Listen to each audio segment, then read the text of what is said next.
Hello, this is Billy Core from the Nostalgia Mall, and welcome back to Nostalgia Mall Christmas 2022. And in today's video, we're going to be taking a look at this ThinkPad X201 that I recently acquired. I know it's a little bit dirty. I'll take care of that off camera. Just got it in today, and this dates from about 2010, I want to say, because it's a very early Core i5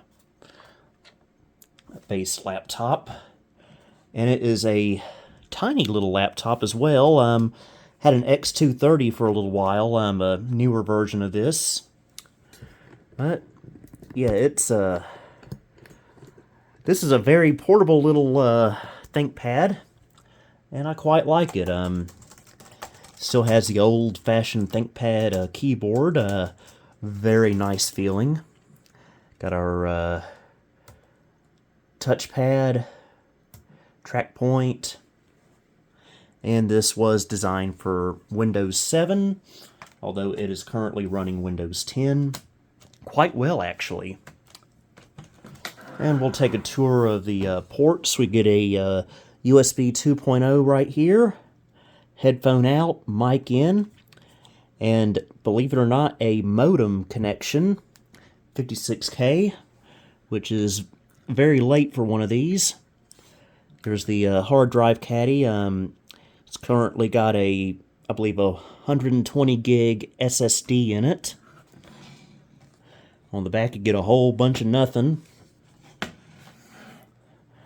And on this side, you get the power input, another USB 2.0 port, VGA out, Ethernet, a powered USB 2.0, I believe it's called, and a card slot there. And what I'm wanting to do with this laptop is something a little bit unconventional for this, but it should work. You see, currently I don't have my Windows XP desktop hooked up just because of space concerns. And so I need a Windows XP computer. I've got my trusty Dell XPS laptop over there with the Core 2 Duo and everything, and it runs pretty well, but it's not the best. But I think if I was to get XP on here, which I believe I should, this will make a great little mobile XP computer. So, and the battery does work on it. It's actually got 8 gigs of RAM, which is way too much for XP, but it'll work for now. And who knows, I might put Windows 10 back on here at some point, just if I ever need it for more modern applications. Okay, we're going to install Windows XP on it from a USB flash drive using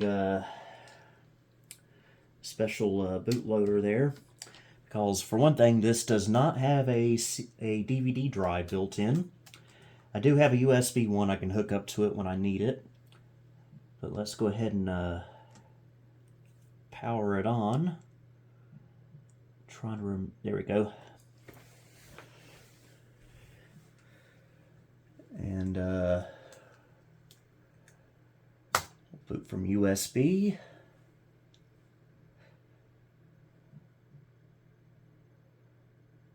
Oh, it's easy to boot. It's been so long since I've used this flash drive, I forgot what the thing was called. So we'll go to Windows Install menu. Let's see, we will go ahead and install Windows XP. We'll use XP Professional with the unofficial Service Pack 4.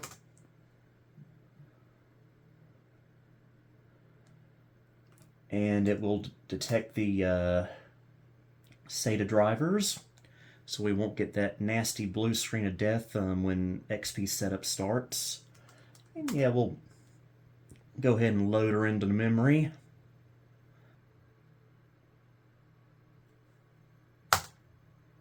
Alright, I'll quickly unplug the flash drive because sometimes XP will detect it as the C drive, which is very annoying.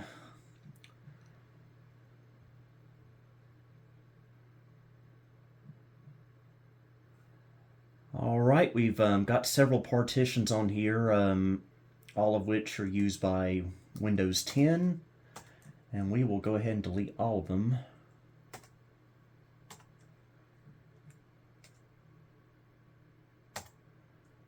Alright, we've got a clean SSD now, and we will format quickly with NTFS. And I'll go ahead and plug the flash drive back in, since we're past the partitioning setup.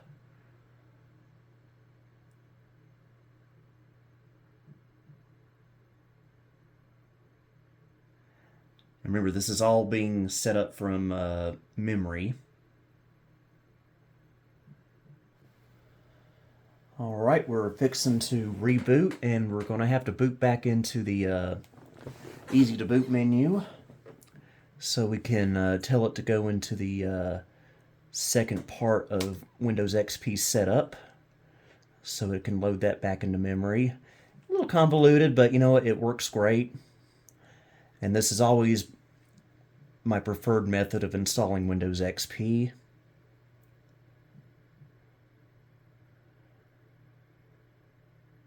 Okay, I don't know why it's doing that. There we go. Windows install menu.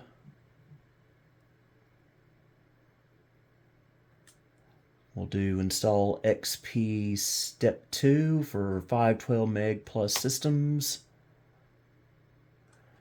And we'll go with professional unofficial SP4 once again, and we gotta wait for it to do this again. Alright, here we go. There's that good old-fashioned Windows XP splash screen, just for a split second. Well, that's probably because this is a laptop from 2010 with an SSD, computer, and drive that is way too new for Windows XP, but it should work. Okay, I don't know where the GUI went. Hard drive LED is blinking. It's a bit peculiar.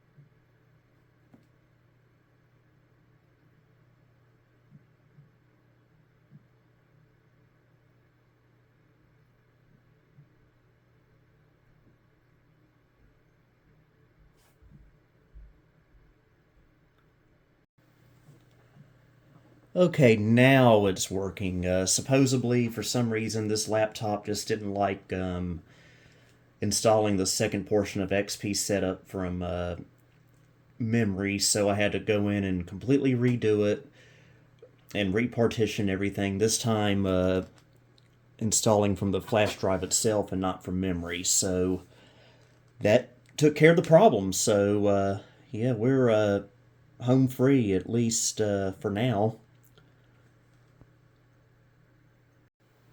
Alright, and the oh so familiar type your full name and organization screen. Billy Core, the nostalgia. Oh man, I love this keyboard. Okay, we'll name it ThinkPad, not ThinkPad, X201. Alright, everything looks good except for the time zone. We're Eastern time.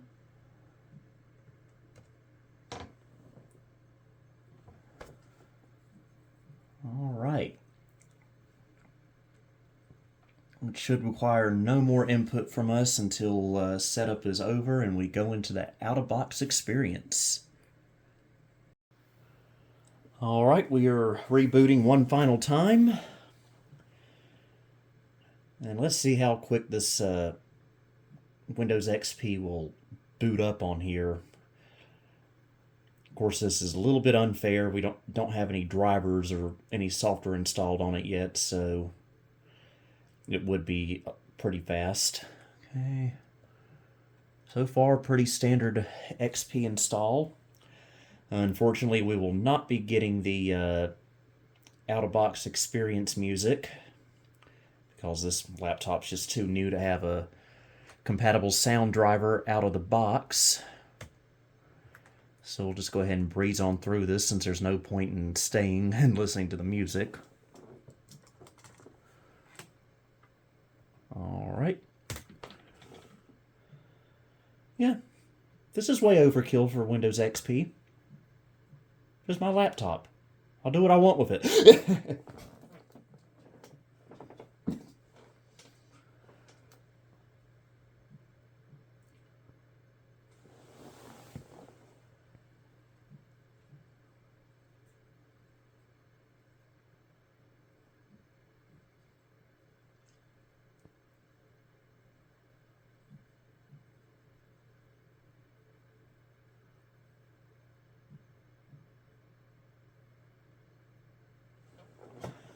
Alright, we will remove that Fira disk driver, because if we don't, we will get a blue screen of death. So now we can unplug the easy-to-boot flash drive. Now we move on to the fun part, and that's getting drivers on here. And normally I would be a little bit concerned about doing this on an OS this old on a laptop this new, but we have a little ace up our sleeve. Something known as a Snappy Driver. This is the only driver utility that I actually trust. Been using it for many, many years. And I don't think I've ever really had many issues with it, if any.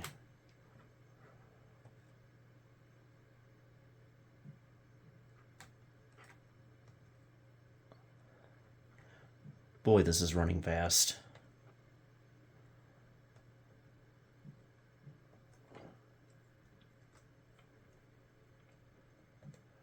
Okay, we'll copy Snappy Driver over to the desktop. Unplug the flash drive. And we shall run it.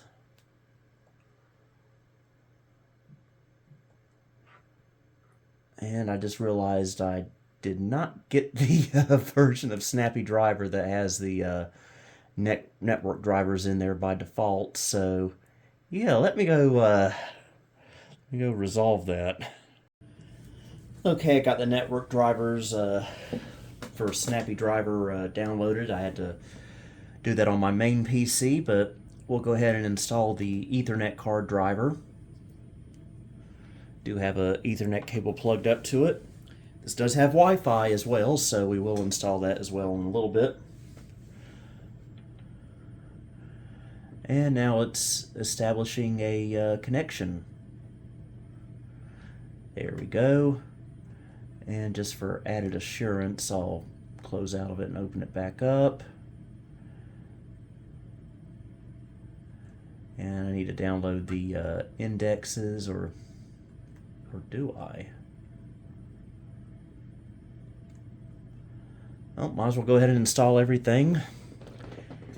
This does have Bluetooth on it, which is really cool. Doubt I'll never use that, but we'll just tell it to install everything. So audio.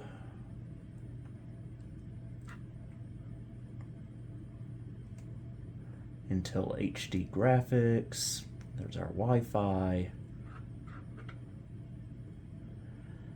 And here's all our chipset drivers. There is a lot of them. And the USB drivers are also why I copy this off the flash drive onto the computer, so there's no interruptions. I'll skip the AHCI driver.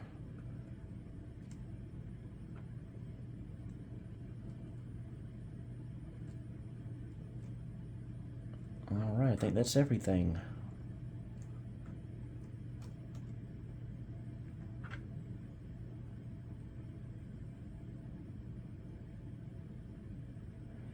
And it's going to have to download 2.76 gigabytes of drivers, which will take a little while, so we will come back when that's done. Alright, drivers are now installing. Again, may take a little while, so we will resume on the other side of that. Alright, everything is now installed. So now all we have to do to get everything going is restart. We got sound. Got pretty good speakers on here, actually.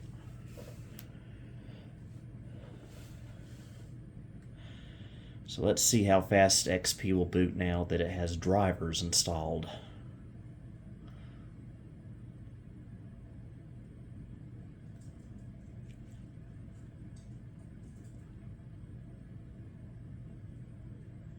And a little bit slower. That's to be expected.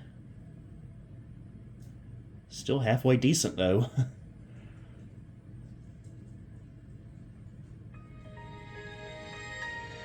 Look at that. Got full resolution. Got sound.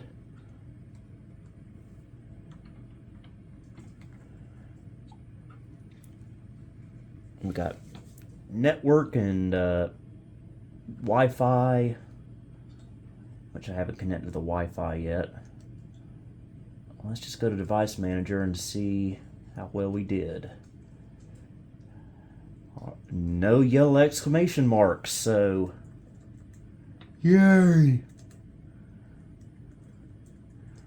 This is exactly what we want to see.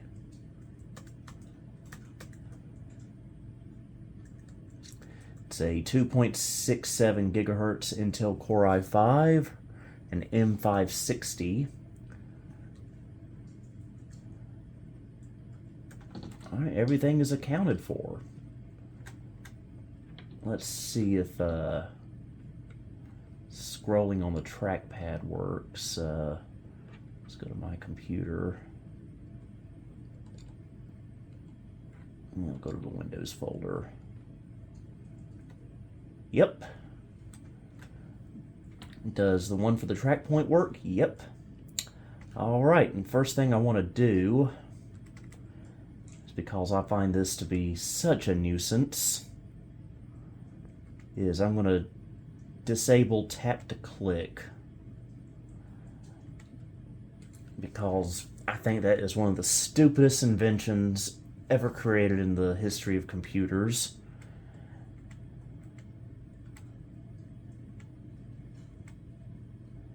There we go. And if I offended anyone, I'm sorry. That's just the way it is. Yeah, we'll permanently delete that. Empty the recycling bin. Yeah, I think this will make a great little XP laptop. Just whenever I need to run anything XP related, here I go. I can just plop this anywhere and I'll be ready to go. And we got a 1280 by 800 resolution screen. I believe that's a 16 by 10 resolution. And we'll go ahead and change a few settings here. We'll enable clear type. And we'll add some stuff to the desktop, like my computer and my documents. Auto arrange. There we go. That's how I like to see XP. Of course, I need to install all my software on here, which I won't do in this video, but I will do a follow-up showing this thing in action.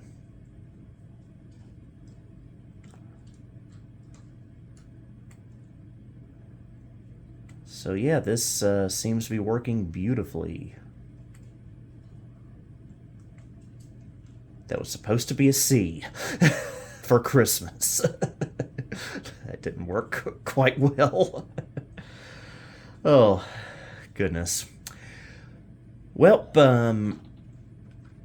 I think we will go ahead and end it here. I hope you enjoyed this video. And until next time, Billy Core signing off.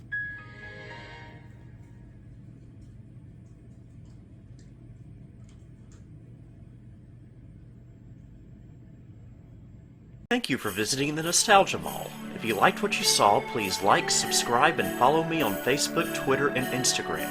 You may also support me on Patreon if you would like. The links to these are in the description below. Until next time, this is Billy Core wishing you a Merry Christmas and a Happy New Year.